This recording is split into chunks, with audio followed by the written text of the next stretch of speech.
मीरपुर नाम के शहर में तेजस अपनी पत्नी नीरू के साथ रहता था। पति पत्नी दोनों ही नौकरी करते थे।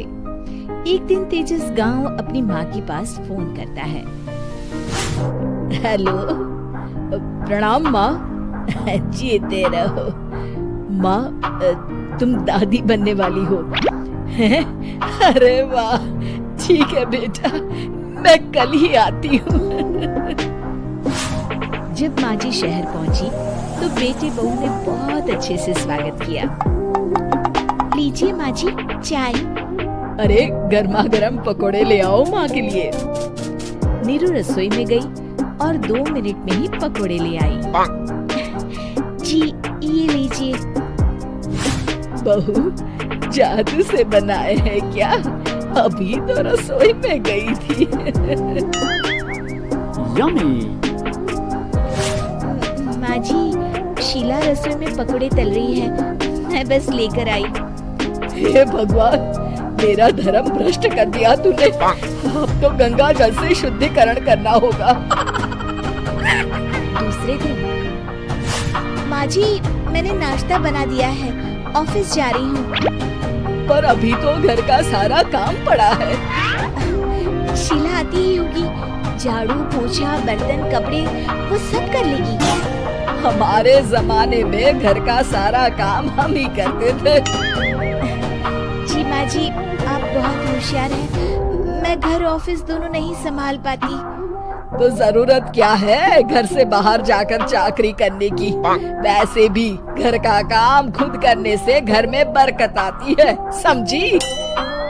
पर माँ जी, पर वर कुछ नहीं, इस महीने की पगार मिले फिर ऑफिस बंद है। हाँ। रात को नीरू तेजस से कहती है, सुनिए जी, माँ जी बोल रही थी कि मैं नौकरी छोड़ दूं। वैसे ठीक ही तो है, अभी तुम्हें आराम की जरूरत है। फिर भी आराम कहाँ, शीला को छुड़ाने के लिए बोल रही थी। तो अब 24 घंटे में इतना काम तो कर ही सकती हो। पर जॉब पसंद है मुझे, घर पर मन नहीं लगेगा। अगले दिन जब दोनों ऑफिस के लिए निकल रहे थे, मेरी तो कोई कीमत ही नहीं है इस घर में। माँ जी, आजकल महंगाई बहुत है, रहन सहन भी बदल गया है, दोनों नौकरी करते हैं तभी ठीक रहता है। अच्छा, तू कहना क्या चाहती है? मेरा बेटा तुझे बिठा के खिला नहीं सकता? तू ही इस घर का खर्च चला रही है, हैं? नहीं माँ जी, मेरा वो मतलब नहीं था। मतलब खूब समझती हूँ, ये बाल धूप में सफेद नहीं किए मैंने। हाँ। अब तो ये रोज का काम हो गया था। तेजस भी रोज की झिकझिक से परेशान हो गया था। एक दिन उसने कहा, नीरू, वैसे भी तुम्हें मैटरनिटी लीव मिलने वाली है, तो अभी से ही छुट्टी ले लो। पर क्या, मेरी सैलरी अच्छी खासी है। आखिर नीरू ने रिजाइन कर दिया। जब बच्चा हुआ तो घर में सब बहुत खुश हुए। कुछ दिनों बाद तेजस फाइल देख रहा था। क्या हुआ तेजस, कुछ परेशान लग रहे हो? हाँ, वो हमारी जितनी सेविंग्स थी वो तो हॉस्पिटल में और छठी के फंक्शन में खत्म हो गई है नीरू। और अभी वैसे मंदी चल रही है तो मैं बोल रही थी कल मुन्ना को हेपेटाइटिस का टीका लगवाना है। नीरू, क्या पोस्टपोन नहीं कर सकते? नहीं जी, बिल्कुल नहीं। अब तेजस को समझ में आ रहा था कि उससे गलती हुई है। पैसों की कमी का असर घर के माहौल पर भी पड़ रहा था। अगले दिन, बेटा मेरा चश्मा और ये दवाइयाँ ले आना, पर्चा देते हुए माँ जी ने कहा। जी। तेजस, मुन्ना के लिए दूध का डिब्बा और डायपर भी ले आना, और ये किराने के सामान की लिस्ट है, इसे भी लाना है। तेजस गुस्से में लिस्ट मरोड़कर फेंकता है और चिल्लाता है, पैसे क्या पेड़ पर उगते हैं? ये ले आना, वो ले आना। अरे पर ये जरूरत का सामान ही है।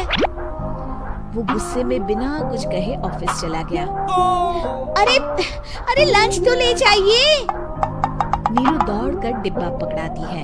एक दिन खाना खाने के बाद, नीरू,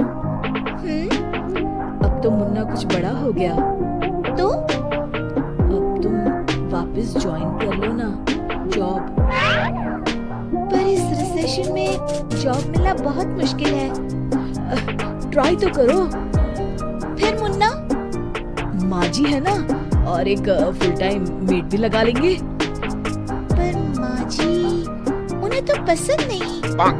तभी माँ जी वहाँ आ जाती है और प्यार से नीरू के सर पर हाथ फेरते हुए बोलती है, अब मेरी समझ में आ गया बहू, पहले के और अब के समय में अंतर है।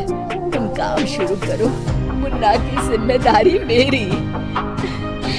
मेरी प्यारी माँ जी। ये कहकर नीरू उनकी गले लग गई। शिक्षा, परिवर्तन संसार का नियम है, हमें भी समय के साथ चलना चाहिए।